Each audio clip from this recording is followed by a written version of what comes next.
अस्सलाम वालेकुम to everyone, hope you are doing well. आज हम क्लास 10th केमिस्ट्री स्टार्ट करने जा रहे हैं। जो क्लास 10th केमिस्ट्री का चैप्टर नंबर फर्स्ट है वह है केमिकल रिएक्शन एंड इक्वेशन। सबसे पहले अगर आपने क्लास 10th की केमिस्ट्री को सीखना है, उसके लिए जब भी हम कोई चैप्टर पढ़ाते हैं, जब भी मैं क्लासरूम में पढ़ाता हूँ या स्कूल में पढ़ाता हूँ या कोचिंग सेंटर में पढ़ाता हूँ, तो सबसे पहला मेरा एक ही मोटिव रहता है कि वो है बेसिक।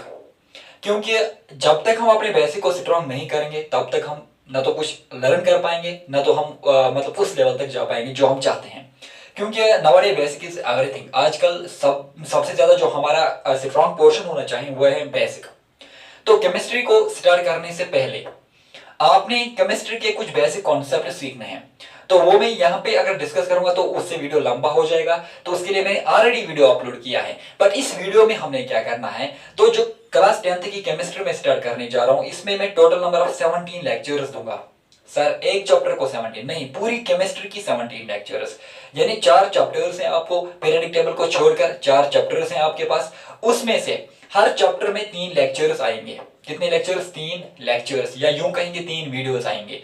सो 4 चैप्टर्स में 12 वीडियोस आएंगे। उसके बाद हर एक वीडियो का 1 शॉट आएगा, तो 4 चैप्टर्स का 4 1 शॉट आएंगे, वो है टोटल नंबर ऑफ 16 वीडियोस। उसके बाद क्लास 10th पूरी केमिस्ट्री का एक मैराथन सेशन आएगा जो कि मैं खुद लूंगा। उसमें मैं बेसिक से लास्ट तक जो भी क्लास 10th की केमिस्ट्री है वो पूरा डिस्कस करूंगा। एंड उसी वीडियो में मैं क्लास 10th के पिछले 10 साल के previous year board papers discuss करूंगा। एंड जो भी रिक्वायरमेंट होगा, जो भी आपकी क्वेश्चन क्वेरीज होंगे, वो सारा कुछ उस मैराथन में किया जाएगा। एंड आई प्रॉमिस दैट कि उस मैराथन से बाहर आपके बोर्ड एग्जाम में क्वेश्चन नहीं आएगा। जितने भी आपके बोर्ड एग्जाम में क्वेश्चन आते हैं, वो जो मैं यहाँ पे मैराथन सेशन आपको पढ़ाऊंगा, वो सारे के सारे क्वेश्चन आई प्रॉमिस दैट कि वो उसी मैराथन से आएंगे। क्योंकि उस मैराथन में पिछले 10 साल के क्वेश्चंस होंगे। उस मैराथन में आपके एनसीईआरटी के हर एक क्वेश्चंस को टच किया जाएगा। उस मैराथन में आपके जो सिलेबस हैं, जितने भी कॉन्सेप्ट्स हैं, उनको टच किया जाएगा, उनको पढ़ाया जाएगा। ठीक है, तो चलिए हम स्टार्ट करते हैं केमिकल रिएक्शन एंड इक्वेशन। आज का जो लेक्चर है, अगर आपने केमिस्ट्री अभी तक अच्छे तरीके से नहीं पढ़ा तो आप इस लेक्चर को अटेंड कर लीजिए। यहां से आपका एक क्वेश्चन बोर्ड एग्जाम में आएगा डेफिनेटली। सो जो केमिकल रिएक्शन एंड इक्वेशन है, इसके लिए सबसे पहले हमने फिजिकल एंड केमिकल चेंज के बारे में पढ़ना है। सबसे पहले हमने पढ़ना है फिजिकल एंड केमिकल चेंज। अब sir physical and chemical change होता क्या है? Physical and chemical change, sir physical change and chemical change होता क्या है? सबसे पहले बात करेंगे फिजिकल चेंज के बारे में। फिजिकल चेंज में केमिकल रिएक्शन इन्वॉल्व नहीं होता है। अब इसका क्या मतलब है मैं समझाऊंगा। फिजिकल चेंज में केमिकल रिएक्शन इन्वॉल्व नहीं होता है। Do not involve any chemical reaction. इसमें कोई भी केमिकल रिएक्शन इन्वॉल्व नहीं होता है। अब केमिकल चेंज में केमिकल रिएक्शन इन्वॉल्व होता है। सर अब इसका क्या मतलब है मैं समझाऊंगा। फॉर एग्जांपल, अगर मेरे पास एक पेपर है, मैंने इस पेपर को फोल्ड किया है। फॉर एग्जांपल मेरे पास हम इसको पेपर मान लेंगे। अब मैं इस पेपर को फोल्ड करता हूं, फोल्ड करने के बाद इस पेपर को फिर से खोल दूंगा, तो क्या इसमें कोई चेंज आई? क्या इसमें कोई रिएक्शन हुई? नहीं, उसको हम फिजिकल चेंज कहते हैं। या मेरे पास एक कैंडल है, अब जब मैं इस कैंडल को जलाता हूं, अब कैंडल को जलाने को हम केमिकल चेंज बोलते हैं। बट यहां पर जलाने की बात नहीं है। जो मेल्ट, जब एक कैंडल थोड़ा सा ये मेल्ट होता है ना, कैंडल जब मेल्ट होता है, यानी मेल्टिंग, हम यूं कहेंगे मेल्टिंग ऑफ वैक्स। जब एक कैंडल मेल्ट होगा, तो उसको हम फिजिकल चेंज कहेंगे। क्योंकि फिजिकली जब आप कैंडल जलाते हो, 1 घंटे के बाद जब आप आते हो, कैंडल का साइज उतना नहीं होता है, वो उसका साइज जो है वो कम हुआ होता है। क्यों? उसको हम फिजिकल चेंज होता है। फिजिकल चेंज में यही होता है, इसमें कोई केमिकल रिएक्शन इन्वॉल्व नहीं होती। अब केमिकल चेंज में केमिकल रिएक्शन इन्वॉल्व होता है। फॉर एग्जाम्पल, अब बर्न हुआ, जब हम बर्निंग, अगर हम केमिकल चेंज की बात करेंगे, इसमें अगर आपको एग्जाम्पल कोई बोलेगा, आप बोलना burning of candle. Burning of candle. अब burning of candle chemical change क्यों है? क्योंकि इसमें केमिकल रिएक्शन इन्वॉल्व होता है। कैसे? अगर मुझे इस कैंडल को जलाना है, इसको जलाने के लिए इसके साथ ऑक्सीजन रिएक्ट करेगा, तब जाकर ये जल जाएगा। फॉर एग्जाम्पल आपने कैंडल जलाया, फिर आप एक गिलास लीजिए, उसके उसके ऊपर रखिए, कैंडल के ऊपर, वो जो कैंडल है वो बुझ जाता है। क्यों? क्योंकि उसमें ऑक्सीजन नहीं होता है, उसमें ऑक्सीजन इसके साथ फिर रिएक्ट नहीं कर पाता है, या फ्रूट्स खराब होते हैं, रिपेनिंग ऑफ फ्रूट्स होता है, या कहीं जगह पर रेस्ट लग जाता है, तो उन सबको हम केमिकल चेंज बोलते हैं। ठीक है ना? सो अब physical change and chemical change के बारे में थोड़ा सा आपको आइडिया मिला हुआ होगा। अब इसके बाद अब क्वेश्चन है यहां पर what is chemical reaction. Question है यहां पर what is chemical reaction, what is chemical reaction. अब ये केमिकल रिएक्शन क्या होता है? केमिकल रिएक्शन क्या होता है? The process of interaction of chemical to form a new substance या to form a new chemical. Sir अब इसका क्या मतलब है, मैं समझाऊंगा। हमारे पास पहले डेफिनेशन लिखेंगे। अगर आपको कोई बोलेगा व्हाट इज केमिकल रिएक्शन, आप लिखना the process of interaction of chemicals to form a new chemical, to form a new chemical. For example, मेरे पास है हाइड्रोजन। क्या है मेरे पास? हाइड्रोजन। अब इस हाइड्रोजन ने रिएक्ट किया वाटर के साथ, हाइड्रोजन ने रिएक्ट किया वाटर के साथ एंड बना लिया टू फॉर्म हाइड्रोजन, इसने वाटर बना लिया टू फॉर्म वाटर। अब पहले मेरे पास क्या था? हाइड्रोजन, और मेरे पास था हाइड्रोजन रिएक्ट, यहां पर ऑक्सीजन है, सॉरी ऑक्सीजन।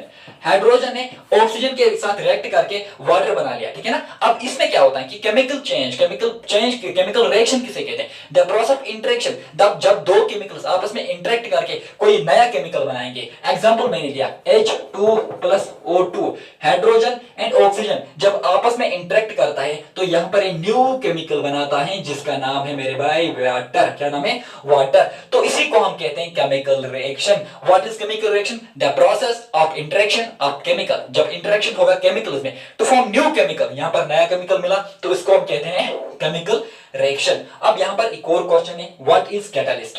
क्वेश्चन है व्हाट इज कैटलिस्ट। तो मेरे भाई अगर हम कैटलिस्ट को पढ़ेंगे, कैटलिस्ट होता क्या है? आई थिंक कि 9th क्लास में आपने कैटलिस्ट पढ़ा होगा।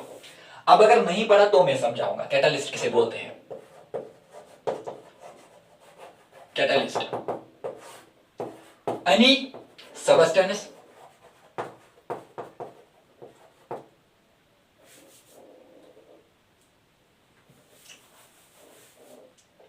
फॉर एग्जाम्पल पहले मैं समझाऊंगा, हम पहले डेफिनेशन लिखेंगे। Any substance which increases the rate of reaction, यानी कोई भी सबस्टेंस जो रेट ऑफ रिएक्शन को बढ़ा देगा उसको मेरे भाई कैटलिस्ट बोलते हैं। फॉर एग्जांपल मेरे पास है ये ए एंड ये है मेरे पास बी। अब हुआ क्या, यहां से एक और सी है, ए और बी में थोड़ा सा लड़ाई हुई आपस में, इनको थोड़ा सा झगड़ा हुआ। अब सी ने क्या किया, ये ए के पास गया, इसको बोला कि बी ने आपके बारे में कुछ गलत बोला। ठीक है, अब ए को गुस्सा आया, अब यही सी बी के पास जाता है, इसको बोलता है ए ने आपके बारे में गलत बोला, तो बी को गुस्सा आया, यानी ए को भी गुस्सा आया इसके ऊपर, इसको इसके ऊपर गुस्सा आया, यानी आपस में अब इनकी लड़ाई क्या हुई, वो बढ़ गई। वो लड़ाई किसने बढ़ाया? सी ने। उसी को हम कैटलिस्ट कहते हैं, जो रेट ऑफ रिएक्शन को बढ़ा देता है, बट अपने आप को ये कंज्यूम नहीं करता है, विदाउट यूजिंग इटसेल्फ, अपने आप को ये कंज्यूम, अपने आप को ये यूज नहीं करता है, उसी को हम कैटलिस्ट बोलते हैं, जो किसी भी सबस्टेंस में रेट ऑफ रिएक्शन को बढ़ाने में हेल्प करता है, मदद करता है, उसको हम कैटलिस्ट बोलते हैं। ठीक है ना? तो अब हमने जो स्टार्ट करना है वो हमने रिएक्शन को स्टार्ट करना है, यानी रिएक्शन के टाइप्स हमने स्टार्ट करने हैं। 4 टाइप्स के रिएक्शन, जो one of the important topic अब स्टार्ट होने जा रहा है वो है टाइप्स ऑफ रिएक्शन। वो क्या है? Types of reaction. अब इस रिएक्शन में हमने 4 टाइप्स डिस्कस करने हैं। इस वीडियो में हम 4 टाइप्स ऑफ रिएक्शन को डिस्कस करेंगे एंड सेकंड वीडियो जो हमारा आएगा उसमें हमने डिस्कस करना है रिडॉक्स रिएक्शन, इसमें हमने कोरोजन पढ़ना है, रेंसिडिटी, वो सब कुछ जो है, एंड एक्सोथर्मिक एंडोथर्मिक रिएक्शन वो हम उसी लेक्चर में पढ़ेंगे। एंड लेक्चर नंबर 3 जो कि one of the important lecture होने वाला है, जिसमें हम बैलेंसिंग इक्वेशंस पढ़ेंगे, केमिकल इक्वेशन को बैलेंस कैसे किया जाता है। आपके बोर्ड एग्जाम में इंपॉर्टेंट टॉपिक है एंड मैक्सिमम स्टूडेंट्स उस पोर्शन से डर जाता है, उनको केमिकल, उनको अभी भी बैलेंस करना रिएक्शन नहीं आता है। एंड आई प्रॉमिस दैट जो तरीका मैं आपको बैलेंस के लिए सिखाऊंगा वो एक यूनिक सा तरीका मैं लाऊंगा आपके लिए, डिफरेंट टाइप्स ऑफ ट्रिक्स में उसके लिए आपके लिए लाऊंगा एंड उसको फॉलो करना। कुछ रूल्स दूंगा, 4 या 5 रूल्स, आपने उसको फॉलो करने हैं। एंड आप पिछले 10 साल में बोर्ड के कोई भी क्वेश्चन बैलेंसिंग पर हो, आप लाइए, हम सॉल्व करेंगे, या मैं नहीं आप खुद उसको सॉल्व करोगे। उस वीडियो को देखने के बाद आई प्रॉमिस दैट कि आप उसको डेफिनेटली सॉल्व कर बैठोगे, जो भी रिएक्शन आपको दिया जाएगा एंड वो तरीका मैं आपको सिखाऊंगा। सो हमने टाइप्स ऑफ रिएक्शन पढ़ने हैं। टाइप्स ऑफ रिएक्शन पढ़ने से पहले यहाँ पर हमें इसके बारे में भी थोड़ा सा बात करनी है कि जब हम बैलेंस रिएक्शन को करते हैं वो जरूरी क्यों है। क्योंकि आपके एनसीईआरटी टेक्स्ट पर लिखा है, आपने वो 9th में पढ़ा है, जब भी हम किसी रिएक्शन को बैलेंस करते हैं, जस्ट लाइक मैं एक सिंपल सी टाइप्स ऑफ रिएक्शन को पढ़ने से पहले इस टॉपिक पर थोड़ा सा डिस्कस करेंगे। मैंने लिया H2+O2 एंड इसने यहां से फॉर्म किया वाटर। अब क्या ये वाली रिएक्शन बैलेंस है? नहीं। क्यों? अब हाइड्रोजन कितने हैं इसमें? 2। अब यहां से भी मेरे भाई हाइड्रोजन 2 है। ऑक्सीजन कितने हैं इसमें? 2।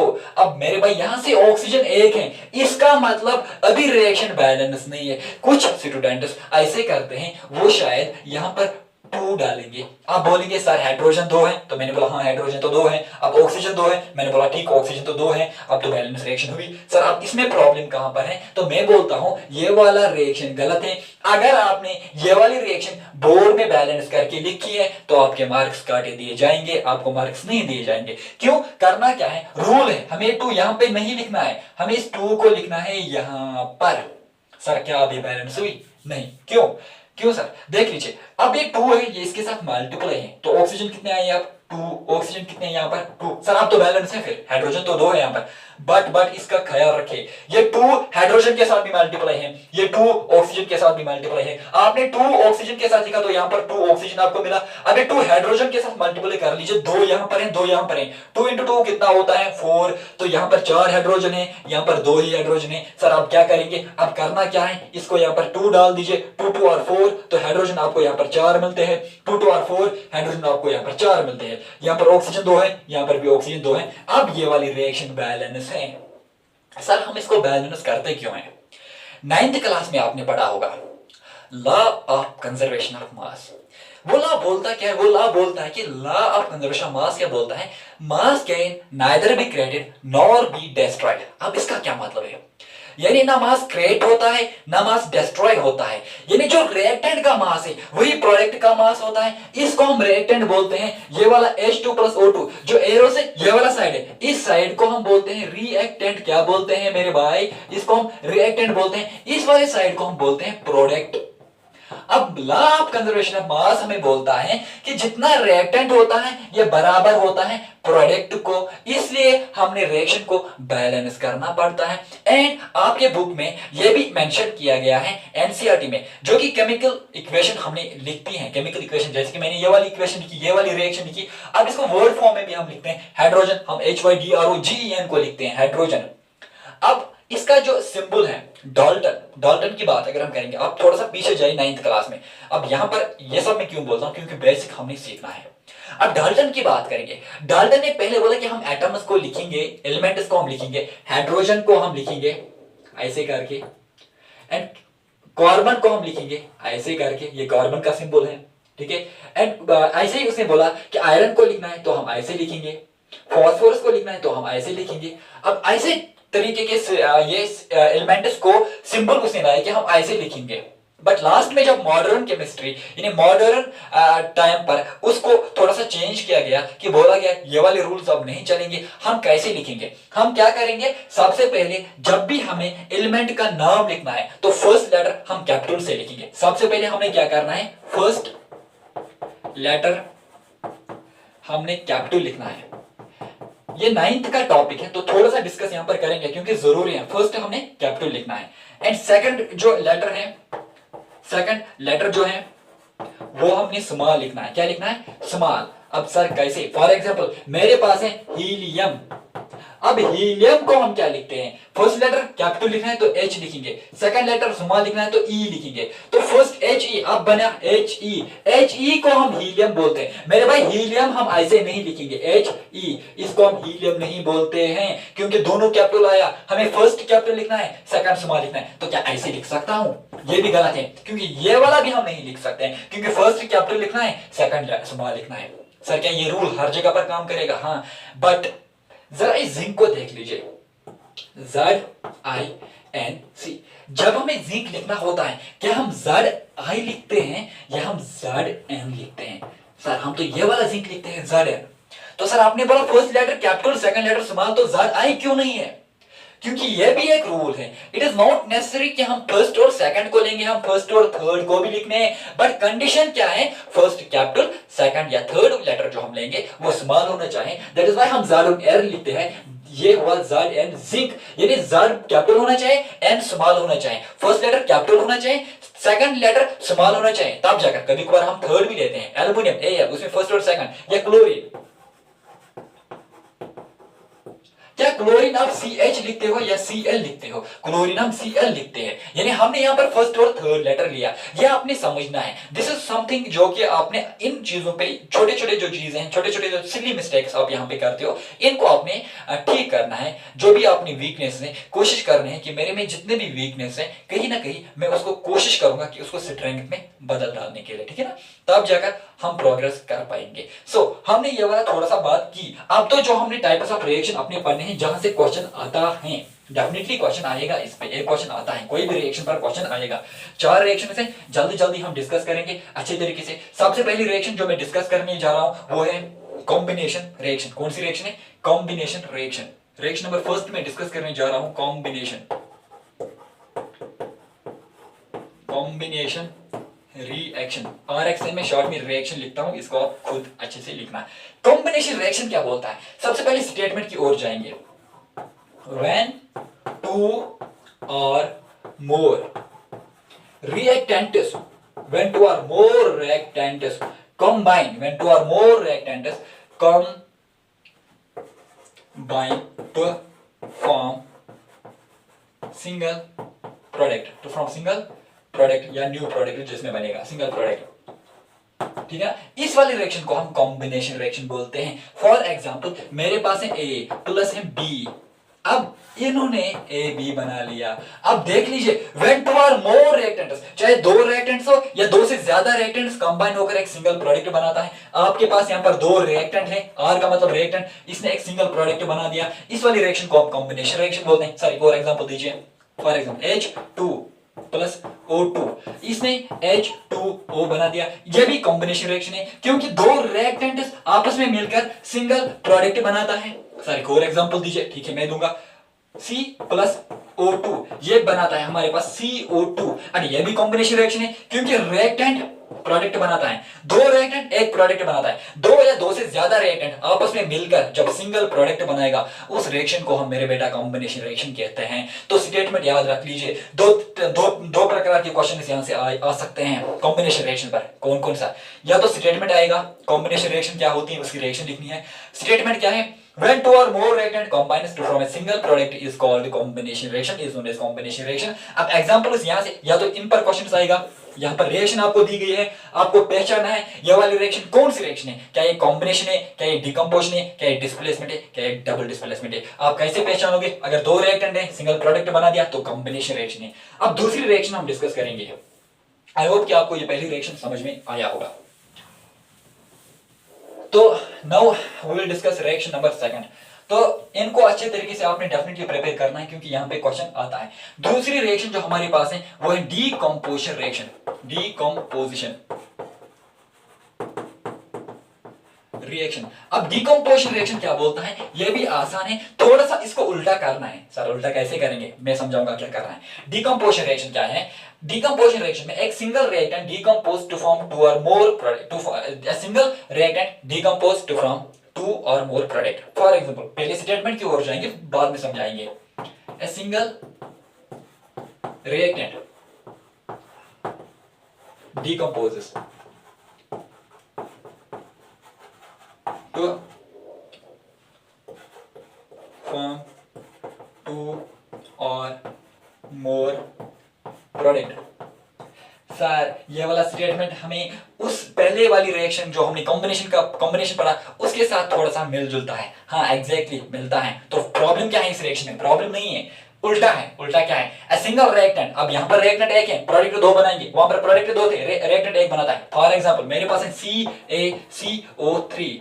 अब इसको हमने डेल का मतलब पेपर हीट दिया, तो ये किस में कन्वर्ट होता है? CaO plus CO2। अब देख लीजिए रिएक्टेंट कितना है, रिएक्टेंट यहाँ पर एक है, प्रोडक्ट कितने हैं? प्रोडक्ट यहाँ पर दो हैं या दो से ज्यादा भी होंगे, उसको हम कहते हैं डीकंपोजिशन रिएक्शन। कॉम्बिनेशन रिएक्शन को उल्टा करना है। Decomposition reaction, single reactant decompose to from two or more product. जब एक सिंगल रिएक्टेंट डीकंपोज होकर दो या दो से ज्यादा प्रोडक्ट बनाता है, उस वाले रिएक्शन को हम डीकंपोजिशन रिएक्शन कहते हैं। तो दो रिएक्शन आपने सीखा। तो रिएक्शन नंबर 3 हम डिस्कस करने वाले हैं, वो है डिस्प्लेसमेंट रिएक्शन। बाद में हम क्वेश्चंस भी करेंगे इंशाल्लाह, फिलहाल हम इनकी ओर जाएंगे क्योंकि बोर्ड में आता है। अब जो तीसरी रिएक्शन मैंने यहां पर लिया, displacement reaction. What is displacement reaction? क्या होता है डिस्प्लेसमेंट रिएक्शन? शाबाश। मोर रिएक्टिव एलिमेंट्स, हमने तो इसमें देखा है सिंगल रिएक्टेंट डिकंपोज होकर टू और मोर प्रोडक्ट बनाता है। यानी पहले दो रिएक्शंस आपने पढ़ लिए, उनमें एक स्टोरी है। अब इन रिएक्शंस में कुछ स्टोरी चेंज होती है। क्या मतलब? देख लीजिए। फॉर एग्जांपल इसमें क्या होता है? मोर रिएक्टिव एलिमेंट डिस्प्लेस होता है लेस रिएक्टिव एलिमेंट के साथ। फॉर एग्जांपल मैं यहां पर लिखूंगा पहले statement, more reactive element displaces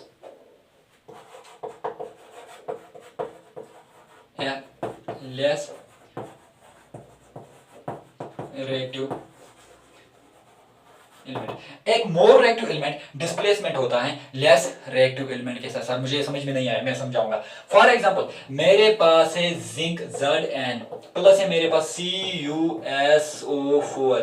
मेरे पास जो ये Zn है, ये Zn होता है मोर रिएक्टिव। क्या होता है? More reactive. अब Zn मोर रिएक्टिव है तो मोर रिएक्टिव एलिमेंट किसके साथ डिस्प्लेस होगा? लेस रिएक्टिव एलिमेंट के साथ। तो यहां पर कहानी क्या बनेगी? यहां पर जो कहानी हमारे पास होगी वो ये होगी। इसको पहले हम ऐसे समझाएंगे, आप समझ लेना। जो ये Zn है, Zn के पास बहुत पैसे हैं, ठीक है ना? मोर रिएक्टिव, आप मोर रिएक्टिव तो समझ लीजिए ऐसे कि इसके पास बहुत ज्यादा पैसे हैं, ठीक है ना? अब यहां पर है CuSO4। जो ये CuSO4 है, आप ऐसे समझ लीजिए कि इनके बीच में आपस में जो बॉन्डिंग थी वो ठीक ठाक थी, यानी इनके बीच में रिलेशन ठीक ठाक थी।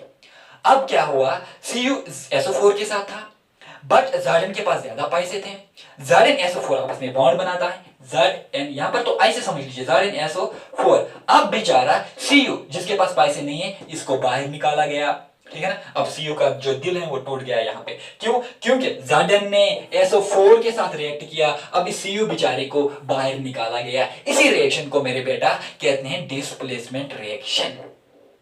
एक मोर रिएक्टिव एलिमेंट जब डिस्प्लेस करता है लेस रिएक्टिव एलिमेंट के साथ, कहानी यहां पर मैंने आपको समझाई। ये Zn था, ये CuSO4 था, CuSO4 के आपस में बॉन्डिंग ठीक ठाक थी। अब क्या हुआ? Zn के पास ज्यादा पैसे थे, ऐसे समझ लीजिए। Zn ने SO4 के साथ रिएक्ट करवाया, ZnSO4। अब बचा ये Cu बेचारा, इस Cu को बाहर निकाला गया। इस वाली रिएक्शन को डिस्प्लेसमेंट रिएक्शन कहते हैं। तो अगर एग्जाम में आया, आपने इस रिएक्शन को पढ़ना है, आपने इस रिएक्शन को समझना है, तो रिएक्शन आएगी तो आपने रिएक्शन को पहचाना है, या स्टेटमेंट आएगा ये वाला स्टेटमेंट लिखना है, ठीक है ना? तो 3 रिएक्शन। अब लास्ट वाली रिएक्शन जो हमने इसमें डिस्कस करनी है वो है डबल डिस्प्लेसमेंट रिएक्शन। सर हमने डिस्प्लेसमेंट तो पढ़ा, अब ये डबल डिस्प्लेसमेंट रिएक्शन क्या होता है? अब मेरे बेटा जो ये डबल डिस्प्लेसमेंट रिएक्शन है, इसमें आपको घबराना नहीं है, हम यही पर हैं, हम सिखाएंगे। डबल डिस्प्लेसमेंट रिएक्शन में क्या होता है? फिर आपको नहीं लगता है कि डिस्प्लेसमेंट एंड डबल डिस्प्लेसमेंट, इसमें कुछ डबल डिस्प्लेसमेंट यहां पर वर्ड है, तो इसका क्या मतलब है समझा लूंगा। रिएक्शन नंबर 4 जो कि है डबल डिस्प्लेसमेंट रिएक्शन। अब ये डबल डिस्प्लेसमेंट रिएक्शन क्या है? इसमें म्यूचुअल एक्सचेंज ऑफ आयन्स होता है, mutual exchange of ions takes place. Sir यहां पर 2 चीजें मुझे समझ में नहीं आया, एक तो ये म्यूचुअल वर्ड, एक तो ये आयन, बाकी तो समझ लिया। अब भाई इन्हीं दोनों पे खेल है यहाँ पे डबल डिस्प्लेसमेंट रिएक्शन में, म्यूचुअल एंड आयन को समझना पड़ेगा आपको। ये आपने 9th में पढ़ा होगा। सर 9th की बात आप मत कर लीजिए, हमने 9th में कुछ नहीं सीखा है, तो कोई मसला नहीं है। तो आयन्स की बात अगर हम करेंगे, इसमें कैटायन और एनायन भी होता है। सर आपने क्या बोला कैटायन और एनायन, छोड़ दीजिए उसको, हमने यहाँ पे डिस्कस नहीं करना है, हमने अपनी डबल डिस्प्लेसमेंट रिएक्शन को सीखना है। अब उसमें हम पढ़ते हैं सिंपल आयन, उसमें हम पॉलीएटॉमिक आयन पढ़ते हैं। तो 9th का टॉपिक है, जब मैं 9th को वो चैप्टर पढ़ा होगा तब मैं आपको सिखाऊंगा वो वही पर, ठीक है ना, वही पर आप उस वीडियो को उस टाइम देखना है। तो यहाँ पर आपने क्या करना है, डबल डिस्प्लेसमेंट रिएक्शन, इसमें म्यूचुअल एक्सचेंज ऑफ आयन्स होता है। फॉर एग्जाम्पल मेरे पास है NaOH सोडियम हाइड्रोक्साइड, प्लस है मेरे पास HCl। अब यहां पर रिएक्शन होनी है तो होगा क्या, यहां पर Na ने रिएक्ट किया किसके साथ, Cl के साथ, तो इसने बनाया NaCl सोडियम क्लोराइड। अब इस H ने क्या बोला, इस H ने बोला मैं बाहर नहीं जाऊंगा, जैसे कि उस रिएक्शन में, किस रिएक्शन में, डिस्प्लेसमेंट में Cu को बाहर निकाला, यहां पर तो कोई बाहर नहीं निकलता है। H ने इसके साथ किया, तो यहां पर 2 H है, इसने इसके साथ बॉन्ड किया, रिएक्ट किया, यहां पर HH H2 प्लस क्या बनेगा H2, और क्या है यहां पर O ऑक्सीजन, ओ ये बन गया वाटर। अब इस वाली रिएक्शन को हम डबल डिस्प्लेसमेंट रिएक्ट कहते हैं, क्योंकि आप देख लीजिए इसको हम डबल डिस्प्लेसमेंट रिएक्शन क्यों कहते हैं। यहां पे आपको लिखा है Na ने Cl के साथ NaCl सोडियम क्लोराइड बना लिया, HOH के साथ H2O वाटर। इस वाली रिएक्शन को हम डबल डिस्प्लेसमेंट रिएक्शन कहते हैं। यहां पर 2 बार आप डिस्प्लेसमेंट, आप 2 बार देख लीजिए, 2 बार हुआ, तो उसमें क्या होता है, डिस्प्लेसमेंट में क्या होता है, डिस्प्लेसमेंट में Zn है आपके पास प्लस CuSO4, तो यहां पर क्या बनता है, ZnSO4 के साथ जाता है, ZnSO4 बाहर Cu निकलता है। ये Cu यहां से किसी के साथ रिएक्ट नहीं होता, ये सीधे बाहर निकलता है। बट यहां पर क्या होता है, यहां पर H इसके साथ, इसमें डबल डिस्प्लेसमेंट होता है मेरे भाई। यहां से आप में क्वेश्चन डेफिनेटली आएगा, तो आप समझ लेना जो आपने टाइप्स ऑफ रिएक्शन पढ़ा, ये वेरी वेरी इंपॉर्टेंट है आपके बोर्ड एग्जाम के लिए। डेफिनेटली यहां पे आपका 2 मार्क का क्वेश्चन मिलेगा, या ऐसा नहीं कि 2 मार्क का ही क्वेश्चन मिलेगा, यहाँ पर 5 मार्क का क्वेश्चन भी आता है, 4 मार्क्स का भी क्वेश्चन आता है। आपने 2 रिएक्शंस लिखनी है, कभी कभार आपको डिस्प्लेसमेंट डबल डिस्प्लेसमेंट दिया गया है वो आपको लिखना है, या डिकम्पोजिशन या कॉम्बिनेशन रिएक्शन होगा, या तो आपको एक ही रिएक्शन होगा। क्वेश्चन किस प्रकार से आएगा, या तो आपको स्टेटमेंट बेस्ड क्वेश्चन आएगा, आपने सिर्फ डेफिनेशन लिखनी है, नीचे रिएक्शन लिखनी है, या तो रिएक्शन दिया गया है, आपने पहचाना है, 4 रिएक्शंस आपके पास हैं, आपने पहचाना है कि डिस्प्लेसमेंट डबल डिस्प्लेसमेंट रिएक्शन इनमें से कौन सी है, या डिकम्पोजिशन या कॉम्बिनेशन रिएक्शन कौन सी है।